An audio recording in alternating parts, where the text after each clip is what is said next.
नमस्कार,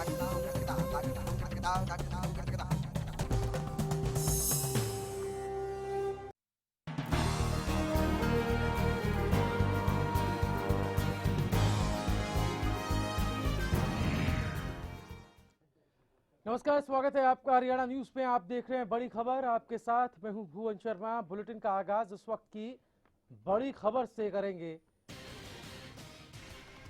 ये बड़ी खबर हरियाणा सरकार और डीजीपी से जुड़ी है। हरियाणा सरकार और डीजीपी को तलब किया गया है। पंजाब हरियाणा हाईकोर्ट ने डीजीपी और हरियाणा सरकार को तलब किया है। प्रदेश में आंदोलन को लेकर सरकार ने 2010 में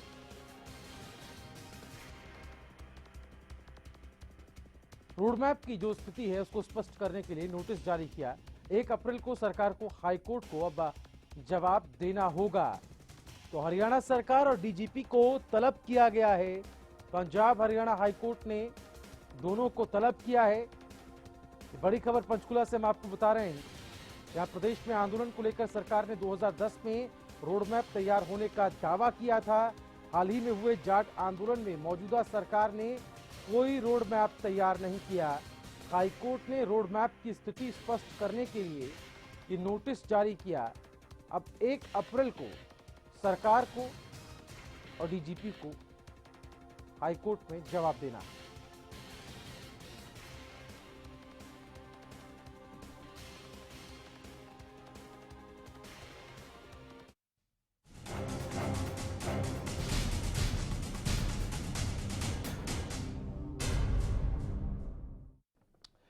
तो बड़ी खबर में हम बात करेंगे जाट आरक्षण आंदोलन के जख्मों की और सरकार की उन कोशिशों की जो कि इन जख्मों पर मरहम लगाती हुई नजर आ रही है। कोशिश तबादले की भी की गई, लेकिन सवाल यही है कि इन तबादलों से क्या वो जख्म भर पाएंगे, ये मरहम लग पाएगा, ये कामयाब हो पाएगा, सवाल ये भी है। आपको एक रिपोर्ट दिखाते हैं, उसके बाद करेंगे विस्तार से चर्चा।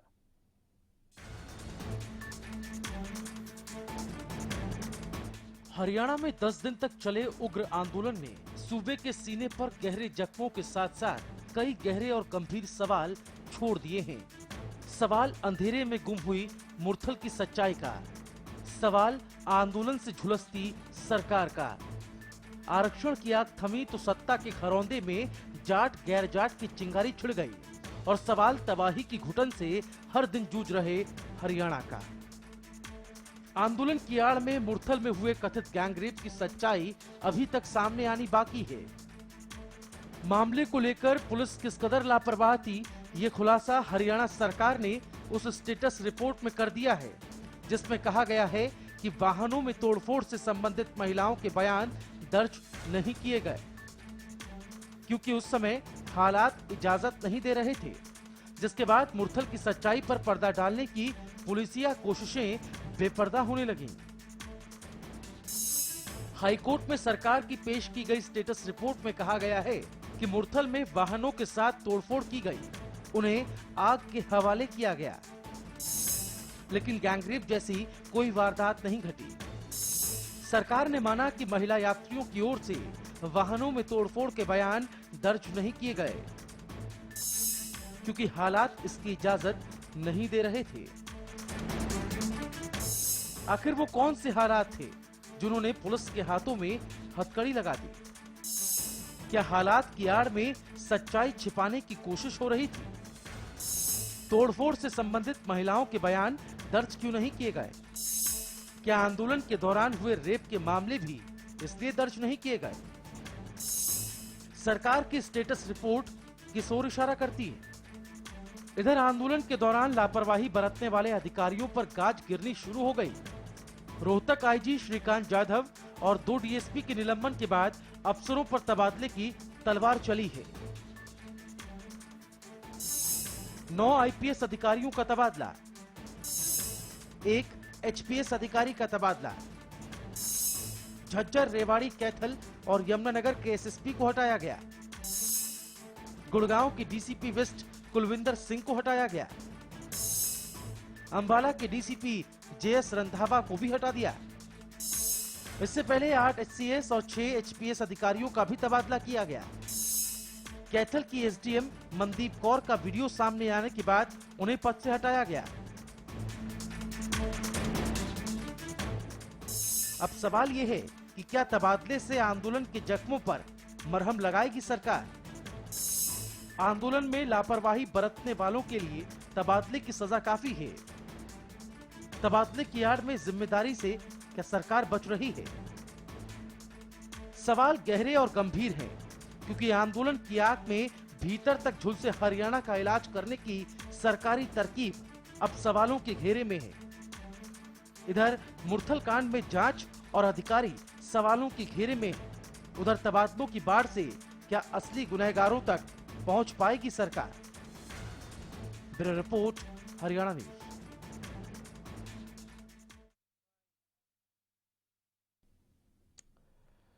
तो सवाल कई सारे हैं। ये सवाल काफी दिनों से बने हुए मुरथल के सच पर भी सवाल है और जो इस बाबत कवायदे हो रही हैं, जो अपडेट्स हम आपको बता रहे हैं, जिस तरीके से तबादलों का दौर भी चल पड़ा है इस मामले को लेकर, वो भी अपने आप में एक सवाल है। हमारे साथ वरिष्ठ पत्रकार मुकेश शर्मा जी इस वक्त स्टूडियो में हैं। मुकेश जी नमस्कार। नमस्कार। पहला सवाल उस स्टेटस रिपोर्ट से निकलता हुआ जिसमें ये कहा गया, सरकार ने ये माना है कि जो महिला यात्री उस वक्त मुरथल में थी, जिसमें वाहनों में तोड़फोड़ के बयान जो है महिला यात्रियों से दर्ज नहीं किए गए, हालात इसकी इजाजत नहीं दे रहे थे, ये कहा गया स्टेटस रिपोर्ट में सरकार की तरफ से। क्या कहेंगे आप? देखिए, अपनी ड्यूटी को सही तरीके से ना कर पाना, तो सच्चाई तो यही है। अब उसकी लीपापोती की जा रही है। जिस समय मौके पर जो भी जिस भी थानेदार के क्षेत्र में ये एरिया आता था, उसकी सीधी जिम्मेदारी थी कि वो वहां पर मौके पर पहुंचे और जो भी संबंधित शिकायत करता है उसके बयान को दर्ज करे। तो जो ड्यूटी है उसका ठीक प्रकार से पालन नहीं किया गया, और अब जब पालन नहीं किया गया तो उस पर अब लीपापोती करने का प्रयास है। नहीं, महिला यात्रियों से बयान दर्ज नहीं किए गए। तोड़फोड़ जो उस वक्त हो रही थी, तोड़फोड़ के संदर्भ में ये बात कही गई है कि हमने महिला यात्रियों से बयान दर्ज नहीं किए गए। कथित मुरथल रेप जो पूरा मामला है जी, उसमें भी महिलाओं के साथ बदसलूकी और गैंगरेप की बातें जो मीडिया रिपोर्ट्स के जरिए सामने आ रही हैं, उसको जिस तरीके से सिरे से खारिज किया जा रहा है, स्टेटस रिपोर्ट में भी ऐसी कोई बात होने से इनकार किया गया। और प्रशासन का जो शुरुआती रवैया था, जैसे कि वहाँ सोनीपत के एसपी ने इस बात को शुरू से ही नकार दिया था, अभी तक कोई कामयाबी पुलिस को हाथ नहीं लगी है।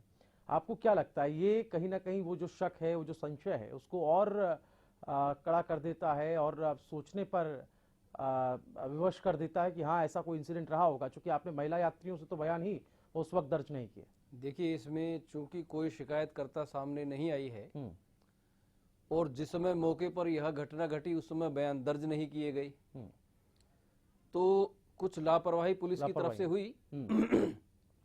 और यदि ऐसी कोई घटना घटी है और कोई शिकायतकर्ता सामने नहीं आई, तो यह भी एक प्रश्न चिन्ह है पुलिस तंत्र के सामने कि जो आम लोग हैं, आम जनता है, उन्हें पुलिस जो तंत्र है उसके ऊपर से उनका विश्वास उठ गया है। ठीक है, मैं वापस आता हूं मुकेश जी आपके पास। हमारे साथ बीजेपी की प्रवक्ता रेणु भाटिया जी फोन लाइन पे हैं। रेणु जी, मेरी आवाज सुन पा रही हैं आप? जी, सुन रही हूँ। स्टेटस रिपोर्ट जो कोर्ट में सरकार ने पेश की, उसमें सरकार ने ये माना है कि जो महिला यात्री उस वक्त थी, उनसे वाहनों में तोड़फोड़ के जो बयान हैं वो दर्ज नहीं किए गए, क्योंकि हालात इसकी इजाजत नहीं दे रहे थे। इसके क्या मतलब निकाले जाएं? और अगर महिला यात्रियों के ही बयान दर्ज नहीं हुए तो कहा जा सकता है कि शुरुआती तौर पर ही काफी लापरवाहियां जो हैं उस वक्त रही होंगी पुलिस की तरफ से। देखिए, ये एक बड़ा ट्विस्टेड सा मामला दिख रहा है, क्योंकि पहले कोई सामने नहीं आ रहा था। हाँ। जब पूरी जांच होने लगी तो कुछ अलग अलग मसले सामने आए और उनको क्लियर करने के लिए पुलिस पूरी जांच में जुटी है। आप देख रहे हैं 3 विशेष अधिकारी इसके लिए नियुक्त किए गए और जो रिपोर्ट आएगी, जो इसके लिए दोषी होगा उसके ऊपर कड़ी कार्रवाई होगी।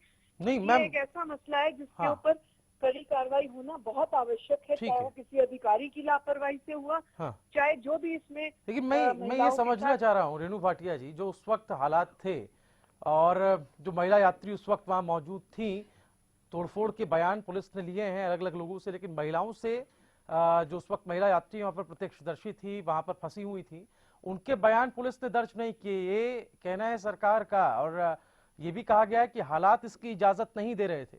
मैं बस इतना समझना चाहता हूं कि जो बात या कथित मुरथल रेप का मामला जो सामने मीडिया रिपोर्ट्स के जरिए आया है, उस पर शक और गहरा हो जाता है ना, कि अगर पुलिस ने शुरुआती तौर पर इतनी लापरवाही बरती है तो कैसे अब पुलिस इस पूरी तहकीकात को कर पाएगी, अंजाम दे पाएगी? देखिए, जो भी उस समय अधिकारी प्रशासनिक तौर पर थे, पुलिस के तौर पर थे, हाँ। और ये बात सामने आई है, तो इसी के ऊपर जो पूरी जांच चल रही है कि किस कारणवश ये बयान दर्ज नहीं हुए, क्या उस समय माहौल था, क्या मौका था, और कारण इस चीज के पीछे क्या रहा, ये सारा संज्ञान जब सामने आएगा, क्लियर होगा। हाँ। जो पूरी रिपोर्ट है, उसके बाद डिसाइड होगा, जिसने गलती की होगी, जो इसमें दोषी होगा, उसके ऊपर पूरी कार्रवाई होगी। हमारे साथ कांग्रेस के प्रवक्ता केवल ढींगरा साहब फोन लाइन पे हैं। केवल जी, मेरी आवाज सुन पा रहे हैं आप? बिल्कुल सुन रहा हूँ। ये जो स्टेटमेंट है स्टेटस रिपोर्ट में सरकार का, हम उस पर बात कर रहे हैं, जिसपे ये कहा गया है कि महिला यात्रियों के बयान दर्ज नहीं किए गए चूंकि हालात इजाजत नहीं दे रहे थे। आप इस पर क्या प्रतिक्रिया रखते हैं? सबसे पहला तो ये, और दूसरा जो रेणु भाटिया जी कह रही हैं कि जो कार्रवाई की जानी चाहिए वो कार्रवाई हम कर रहे हैं, ये कार्रवाई तबादले की है। देखिए, जो पहली बात आपने कही कि हाँ। ये नहीं कर रहे उनके, आपको मैं ये बताना चाहूंगा कि भारतीय जनता पार्टी की सरकार जानबूझ के जो महिलाओं के साथ हुआ उसके लिए पर्चा भी दर्ज नहीं कर रहे, लेकिन जिस लेडी के बयान आए हैं या वो हुए हैं, वो भी गलत बात है। पता नहीं वो उसमें लेडी इन्वॉल्व है या नहीं है। जिन लोगों के साथ हुआ है बलात्कार और जिन लोगों के साथ मिसबिहेव हुआ है वहां पे, वो तो भाई उसको तो पकड़ने का या उसके बयान कराने का इनके पास वो वक्त ही नहीं है। जो इन्होंने एसआईटी भी गठित की है वो भी सारी मैनिपुलेटेड है। आपको मैं चीज बताना चाहूंगा, ये भारतीय जनता पार्टी की सरकार आईवाश कर रही है इस मामले में। हाई कोर्ट का संज्ञान लेने के बावजूद भी आईवाश कर रही है। और दूसरी तरफ जो बात थी ये वाली, जो वहां पे मामला हुआ, आप ये देखिए कितनी शर्मनाक घटना है, कितनी वो है। और रेणु भाटिया जी तो खुद लेडीज है, आप इनसे ये चीज देखते हैं। चलिए, वापस आता हूँ सर आपके पास भी। मुकेश जी, जो बातें रेणु भाटिया जी ने कही और मैंने जो स्टेटस का हवाला दिया, स्टेटस रिपोर्ट में जो जिक्र किया है सरकार ने महिला यात्रियों के बयानों के संदर्भ में, अगर हम देखें उस पर क्या आप सहमत हैं? रेणु भाटिया जी जो बयान दे रही हैं, देखिए, उनका तो बयान जो एक प्रवक्ता का बयान होना चाहिए वही बयान है। हाँ। वो जो भी सरकार की बात को अच्छे तरीके से रखा जा सकता, सरकार के सकारात्मक पक्ष को, लेकिन वो रख रही हैं। हालात इजाजत नहीं दे रहे हैं। ये जो जिक्र किया गया स्टेटस रिपोर्ट में महिला यात्रियों के बयान को दर्ज ना करने के पीछे एक वजह सरकार ये बताती है। आपको क्या लगता है इसका क्या मतलब है, इसकी क्या मायने? देखिए, ये तो सरासर लापरवाही है। उस क्षेत्र में जो भी चौकी इंचार्ज था, थाना इंचार्ज था, उनकी सीधी जिम्मेदारी है। और अब चूंकि बयान दर्ज नहीं किए गए हैं तो उसके बाद दूसरा प्रयास किया गया कि कोई शिकायतकर्ता सामने आए, उसमें भी कोई ऐसी कोई स्थिति नहीं बन पाई कि जिसमें सरकार की साख कुछ बची रह जाए। तो अब ये एक प्रकार से बस एक टॉर्च लेकर घूम रहे हैं कि कहीं कुछ दिखाई दे जाए। चलिए, वापस आएंगे हम। हमारे साथ रेणु भाटिया भी हैं, केवल ढींगरा साहब भी हैं। मुकेश जी, आप भी हमारे साथ बने रहिए। एक छोटा सा ब्रेक ले रहे हैं, लेकिन ब्रेक के उस पार हम बात करेंगे तबादलों की। सरकार ये कोशिश कर रही है कि जो जख्म हरियाणा के सीने पर लगे हैं, हरियाणा के लोगों को मिले हैं, उन जख्मों पर तबादले का एक मरहम जो है वो लगाया जाए। लेकिन तबादले की आड़ में कहीं सरकार अपनी जिम्मेदारी से तो नहीं बच रही है, ये सवाल। एक छोटा सा ब्रेक, जल्द होंगे हाजिर।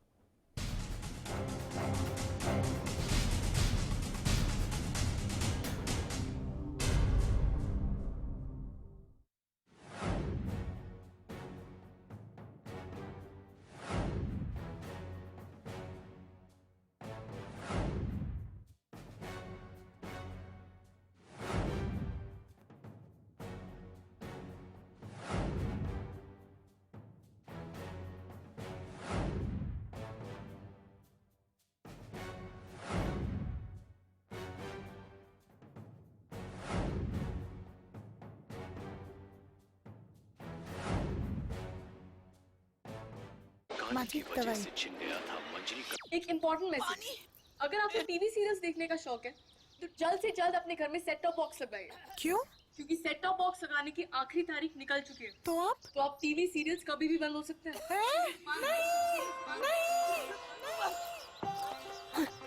नहीं, सीरियल्स के बिना दिन कैसे कटेंगे हमारे?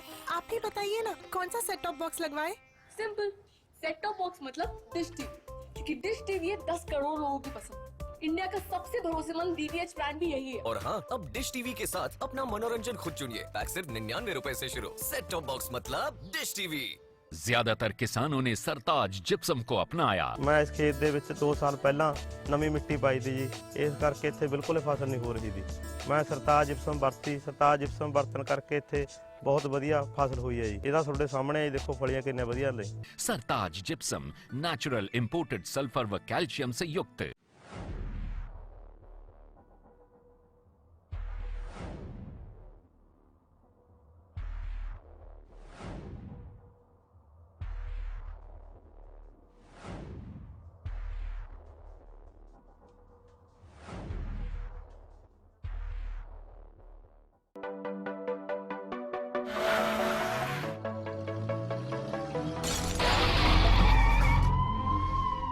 हेलो भैया, सोनीपत के पास जीटी रोड पर हमारा एक्सीडेंट हो गया है।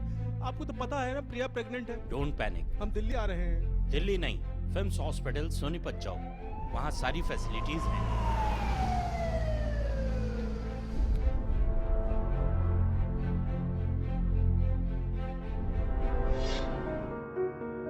Films hospital, a super speciality hospital, Sonipat, Haryana. FIMS hospital, nurturing life। First wish pregnancy test kit. अब घर बैठे माँ बनने की खुशी को करें पक्का, सिर्फ 5 मिनटों में। अब आपकी फर्स्ट विश हेल्ब्रेडे फर्स्ट विश। 2016 के लिए ICS कोचिंग सेंटर 50 लाख रुपए की छात्रवृत्ति की घोषणा करता है। अब की बार 12वीं क्लास के पेपर देने वाले छात्र इसमें एलिजिबल होंगे। 1 साल की तैयारी में सरकारी नौकरी पा सकते हैं। फ्री स्कॉलरशिप के लिए फॉर्म ICS कोचिंग सेंटर के ऑफिस में अवेलेबल है। 1 अप्रैल से पहले सबमिट करवाना है।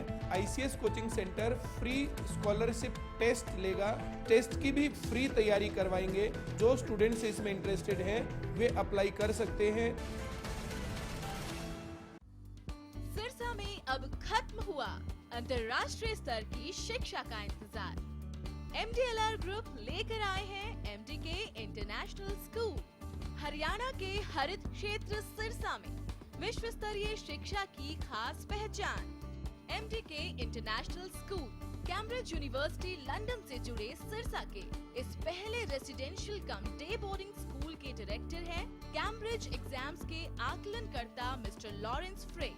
विश्व स्तरीय शिक्षा के साथ MDK स्कूल में है एयर कंडीशन कैंपस और दूसरी आधुनिक जरूरी सुविधाएं, पुस्तकों से परिपूर्ण लाइब्रेरी और एक स्पेशियस कैफेटेरिया जिसमें बच्चों के लिए मिलेगा हेल्दी खाना। MDK इंटरनेशनल स्कूल की विश्व स्तरीय खेल एवं अन्य सुविधाएं आपके बच्चों का स्वास्थ्य एवं चहुमुखी विकास सुनिश्चित करती हैं। तारकेश्वरम धाम के नजदीक रानिया रोड, सिरसा में। अधिक जानकारी के लिए संपर्क करें।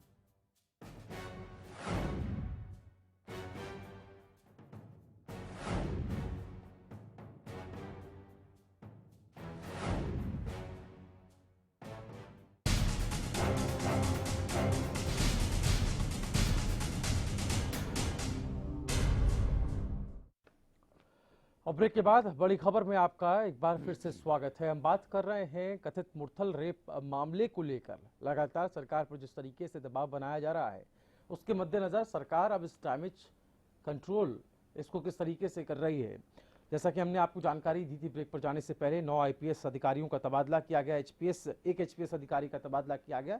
इसके साथ साथ गुड़गांव के DCP west Kulwinder Singh, DCP JS Randhawa को भी हटा दिया गया है। इस तरह की चीज़ें अब की जा रही हैं। क्या ये डैमेज कंट्रोल की कवायद है? एक सवाल ये भी उठ रहा है मुकेश जी कि तबादले की आड़ में कहीं सरकार जिम्मेदारी से तो नहीं बच रही है, और ये तरीका जो सरकार का है निपटने का, इसको आप कितना सही मानते हैं?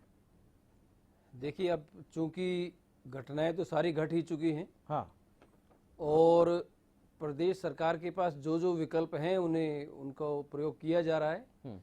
किंतु प्रश्न यह है कि जो तबादला है, तबादला ही क्यों, जो प्रथम दृष्टि में जो अधिकारी दोषी पाए गए हैं उनका निलंबन क्यों नहीं? क्या तबादला कर देने मात्र से दोषी अधिकारी को इस बात का आभास, एहसास कराया जा सकेगा कि उन्होंने अपनी जिम्मेदारी को ठीक से पूरा नहीं किया, और वो भी ऐसी संवेदनशील स्थिति में? तो मेरी दृष्टि में तो तबादले से लीप अप होती है, निलंबन कम से कम होना चाहिए था। ठीक है, हमारे साथ इनेलो के विधायक बलवान सिंह दौलतपुरिया जी फोन लाइन पे हैं। बलवान सिंह जी, मेरी आवाज सुन पा रहे हैं आप? बलवान सिंह जी, मेरी आवाज आपको मिल पा रही है? हाँ, मिल पा रही है। बलवान सिंह जी, जो तरीका है सरकार का डैमेज कंट्रोल का, जिसमें अब तबादलों का सिलसिला शुरू हो गया है, हर एक जगहों से कहीं आईपीएस अधिकारियों का तबादला किया जा रहा है, कहीं एचपीएस अधिकारियों का तबादला किया जा रहा है, डीसीपी का तबादला किया जा रहा है। ताज़ा खबर ये भी है कि हाईकोर्ट ने, पंजाब हरियाणा हाईकोर्ट ने हरियाणा सरकार और डीजीपी को तलब किया है। ये जो चीजें हो रही हैं, आप इसको कैसे मानते हैं? सरकार क्या ठीक तरीके से डैमेज कंट्रोल कर पा रही है? सरकार की इच्छा शक्ति ही कमजोर है। हाँ। इस तरह से थोक में अधिकारियों के तबादला करने से समस्या का समाधान नहीं होगा। सरकार अगर शुरू से इनकी इंटेलिजेंस बढ़िया होती, इनकी सीआईडी रिपोर्ट बढ़िया होती, तो ना तो पैरामिलिट्री फोर्स बुलाने की जरूरत है, ना सेना बुलाने की जरूरत है। हरियाणा पुलिस इतनी सक्षम है इस तरह के आंदोलन से निपटने के लिए। लेकिन सरकार का जो ढूलमूल रवैया नहीं रहा, सरकार का जो लचीलापन रहा है, उसके लिए पूरी तरह सरकार दोषी है।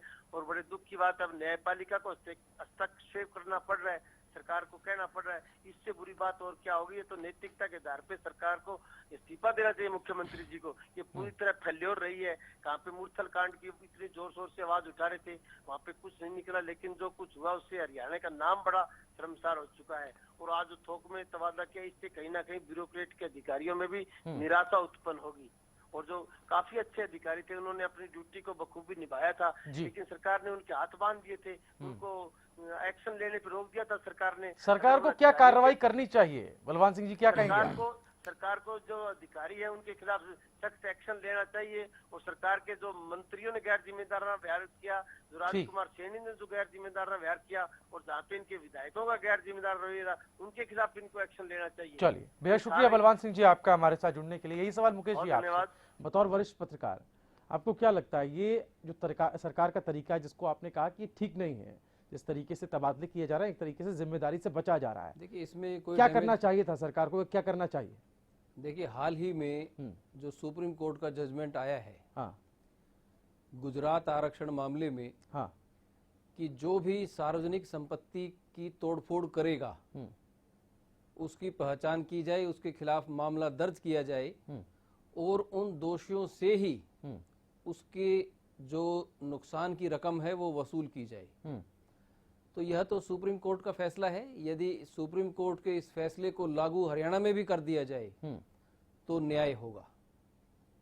तो पहला तरीका तो ये कानूनी है, हाँ, कि कानूनी तरीके से सुप्रीम कोर्ट की जो जजमेंट है, हाँ, उस सुप्रीम कोर्ट की जो गाइडलाइंस हैं, हाँ, उसको लागू करके जिन लोगों ने सार्वजनिक संपत्ति का नुकसान किया, हाँ, उनसे उसकी भरपाई की जाए, ऐसा सुप्रीम कोर्ट का कहना है।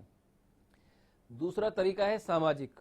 ठीक है, सामाजिक तरीका यह बनता है कि जो भी लोग, जो प्रमुख लोग हैं समाज के, जिनका समाज में काफी सम्मान है और जिनकी बात को लोग गंभीरता के साथ सुनते हैं, वो लोग सामने आए और आपसी सद्भाव की बात करें, आपसी सद्भाव का माहौल बनाएं। हाँ, खास तौर पर मैं कहूंगा कि अगर जाट समाज से कुछ ऐसे प्रमुख लोग सामने आ जाएं, हाँ, जो अगर यदि उसमें वो जो गलतियां पाती हैं उसे स्वीकार करें, ठीक, और थोड़ा सा खुला दिल करके अगर सार्वजनिक तौर पर कोई क्षमा भी मांग ले तो एक अच्छा माहौल बनेगा, लोग स्वीकार करेंगे। बेहद शुक्रिया मुकेश जी आपका हमारे साथ जुड़ने के लिए। वक्त की पाबंदी यहाँ पर है, लेकिन हम यही आज चर्चा कर रहे थे कि आखिर जो पूरा मामला है, शुरुआत में हमने स्टेटस रिपोर्ट की बात की जिसमें सरकार ने हाईकोर्ट में जब ये स्टेटस रिपोर्ट पेश की उसमें जिक्र किया कि महिलाओं के बयान, जो महिला यात्री उस वक्त फंसी हुई थी, उनके बयान जो हैं वो दर्ज नहीं किए, हालात इसकी इजाज़त नहीं दे रहे थे। अब हालात ये